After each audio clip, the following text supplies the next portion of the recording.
Halo,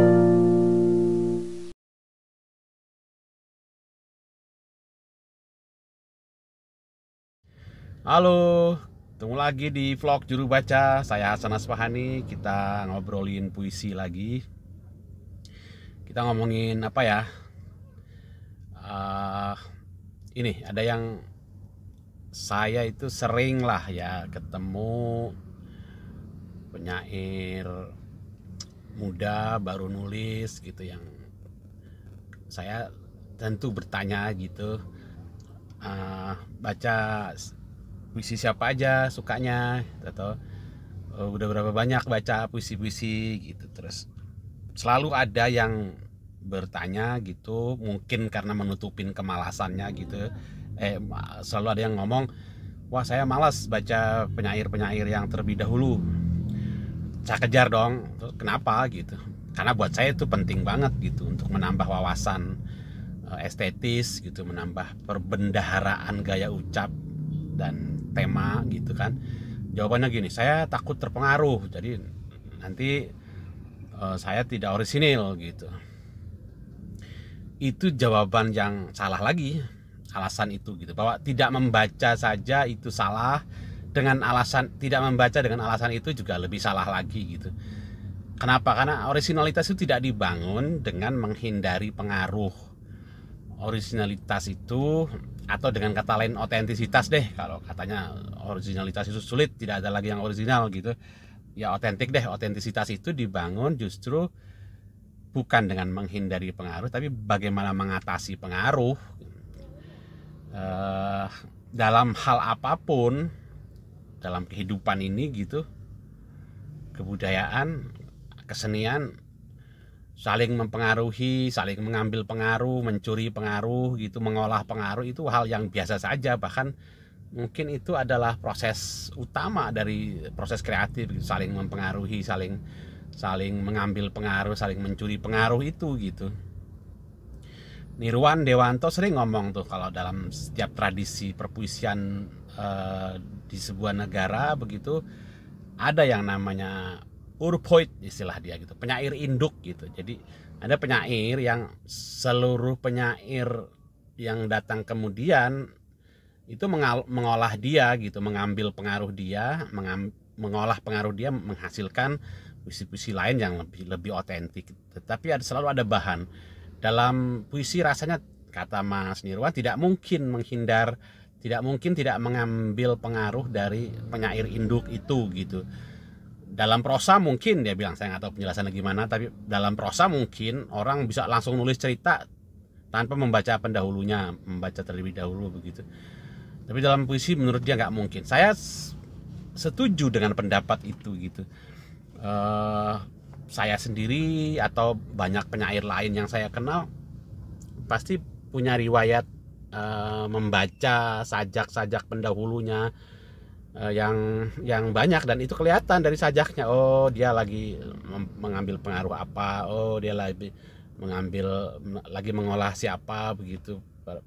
Dengan cara apa? Membaca, dengan cara menerjemahkan gitu. Khairil melakukan itu, Sapardi melakukan itu, Rendra melakukan, Tarji melakukan itu juga gitu. Taufik Ismail juga baca di horizon lama itu, banyak sekali saja Amerika yang diterjemahkan oleh Taufik Ismail, dan dia mengambil pengaruh dari situ, mengolah pengaruh dari situ dan menghasilkan karya dia yang otentik kemudian gitu. Jadi baca sebanyak-banyaknya, kemudian tentu membaca itu mengambil pengaruh, menambah wawasan estetis kepada diri kita, di dalam diri kita. Itu nanti yang akan kita pakai untuk mengolah puisi kita. Kenapa? Karena tema itu sama kok. Tema sama. Siapapun menulis puisi, temanya sama, berulang-ulang tema itu gitu. Mau menulis apa gitu. Rindu, kangen, kehilangan, apa namanya, kesepian, marah kepada penguasa, marah pada kezaliman, marah pada penyelewengan, berulang-ulang dari zaman ke zaman kan. Nah, akhirnya yang membedakan itu adalah bagaimana kita masing-masing mengolah tema-tema itu ke dalam puisi kita gitu. Jadi balik lagi ke orang yang malas membaca dengan alasan takut terpengaruh. Misalnya karena dia nggak pernah membaca, ternyata puisinya misalnya mirip-mirip dengan penyair terdahulu. Selamat nggak dia dari tuduhan, Anda kok mirip ini ya? Oh enggak, saya nggak membaca, saya nggak niru, kan saya nggak pernah baca. Toh mirip juga, sia-sia juga kan. Nah, tidak membaca pun ada kemungkinan Anda terpengaruh atau menghasilkan puisi dengan gaya ucap yang mirip-mirip dengan penyair terdahulu. Sama aja hasilnya kan gitu. Mendingan baca, kita olah, dengan demikian kita bisa mengatur gaya ucap kita sehingga terhindar dari pengulangan yang sama, ataupun kalaupun mengulangi kita bisa mengulangi dengan lebih kreatif begitu, mengulangi dengan cara yang baru, dengan sudut pandang baru, sehingga itu menghasilkan sajak yang otentik. Jadi perlu membaca dengan alasan itu gitu. Jadi salah menghindar membaca dengan alasan tidak pengen menghasilkan sajak yang terpengaruh oleh terdahulu. Pengaruh itu penting, pengaruh itu wajar saja gitu dalam sastra itu. Saya selalu pakai contoh musik itu di dalam album-album musisi-musisi itu mereka biasa aja gitu. Kami lagi garap album ini, satu band misalnya gitu. Oh, basisnya lagi dengerin siapa, si Anu lagi dengerin siapa, vokalisnya lagi suka teknik vokal yang mirip siapa. Nah, ketika nyatu semua pengaruh-pengaruh itu menghasilkan album yang berbeda gitu, menghasilkan album yang baru, yang unik, yang khas gitu kan. Jadi biasa saja gitu. Tapi diolah pengaruhnya, jangan mengikut saja, jangan mengikut buta, jangan mengikut ketiplek niru gitu, mirip gitu, nggak diapa-apain. Artinya memang Anda tidak mampu atau tidak mau, mungkin tidak mampu gitu. Kalau nggak pasti kok.